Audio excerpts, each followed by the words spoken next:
जिस बंदे ने अभी तक ट्रम्प की पॉलिटिक्स को समझा नहीं है, वो शायद रीडिंग ही गलत कर रहा है इतने सालों से कि वर्ल्ड पॉलिटिक्स कैसे चलता है।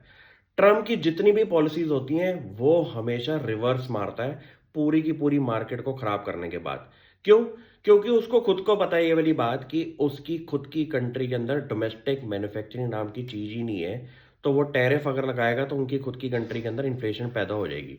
अब ट्रम्प की गेम प्ले क्या है कि पहले पूरे वर्ल्ड को डरा दो, पूरा वर्ल्ड डर जाएगा, ट्रम्प की बातों में आ जाएगा। लेकिन लोग ट्रम्प के साथ पहले भी काम कर चुके हैं। तो इस बारी गेम के अंदर जो चेंज आया है वो ये आया है कि कोई भी कंट्री ने मेजोरिटी होके ट्रम्प की बात को एक्सेप्ट नहीं किया कि हम आपके साथ आपकी टर्म्स पे काम करेंगे। क्या हुआ? कंट्रीज के प्रेसिडेंट प्राइम मिनिस्टर्स गए ट्रम्प के पास। ट्रम्प ने उनको अपना अपना दबदबा दिखाया कि आप अपने टैरिफ्स कम करो, हम जैसे बोलेंगे वैसे काम करो। ये पहली फेज कर चुका है ट्रम्प इस काम के अंदर। अब नेक्स्ट फेज भी उसने करने की कोशिश जब करी तो कंट्रीज ने रिवोल्ट किया। क्या हुआ? यूरोप एक तरफ हो चुका है, इंडिया न्यूट्रल स्टैंस रखता है, और ट्रम्प को यह समझ में आ चुका है कि अब उसका जो कमांडिंग पोजीशन है वर्ल्ड ऑर्डर के अंदर, वो इतनी ताकतवर नहीं दिखाई दे रही। क्यों? सबसे बड़ी बात है कि चाइना पे वो कुछ भी इफेक्ट डालेगा तो चाइना उसके ऊपर रेट्रोस्पेक्ट इफेक्ट डाल लेता है टैरिफ के ऊपर।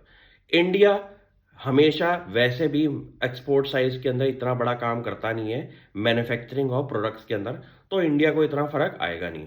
यूरोप के सारे देशों ने मिलकर ये बोला कि ट्रम्प की कोई भी नेगेटिव पॉलिसी हमारे लिए आएगी तो हम उस पर कुछ ज़्यादा इफेक्ट नहीं करने वाले, क्योंकि ट्रम्प की जो मोनोपोली वाली सिचुएशन है, हर चीज़ में कमांडिंग पोजीशन रखना, यूक्रेन के प्रेसिडेंट को पब्लिकली ह्यूमिलेट करना, उस पॉलिसीज का इफेक्ट नेचुरली दिखाई देगा कि ट्रम्प के हाथ से पावर ऑफ कंट्रोल खत्म हो रहा है पूरे वर्ल्ड ऑर्डर का। अब इस पे इफेक्ट क्या आ रहा है कि पूरे वर्ल्ड के अंदर वॉलेटिलिटी क्रिएट हो चुकी है। पहले इंडिया की मार्केट जो थी वो डोमेस्टिक रीजंस की वजह से फॉल हो रही थी, ओवर वैल्यूएशन का केस था।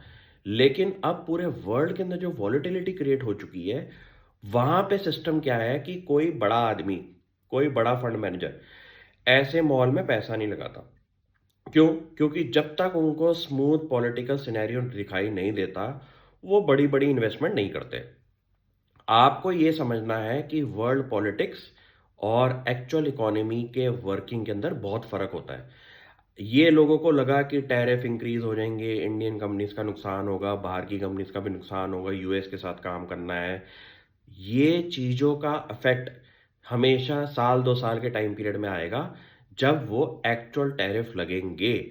जब एक्चुअल टैरिफ लगेंगे तो ट्रम्प को पता चलेगा कि उसकी खुद की कंट्री के अंदर जब सामान महंगा पड़ रहा है, तो वहाँ की नेचुरल इकोनॉमी के अंदर इन्फ्लेशन जब क्रिएट होगी, तो वहाँ पे काम करना ही मुश्किल हो जाएगा। ये चीज़ें हैं आपकी शॉर्ट टर्म वॉलेटिलिटी क्रिएट करने के लिए। इनके आफ्टर इफेक्ट्स बाद में कुछ नहीं दिखाई देने वाले। सिर्फ ये होगा कि एक आदमी प्रेसिडेंट है, वो पहले कुछ कहता है, फिर अपनी बात को पलटता है, और ऐसे ही हर बारी लोग इसकी बातों में नहीं आने वाले।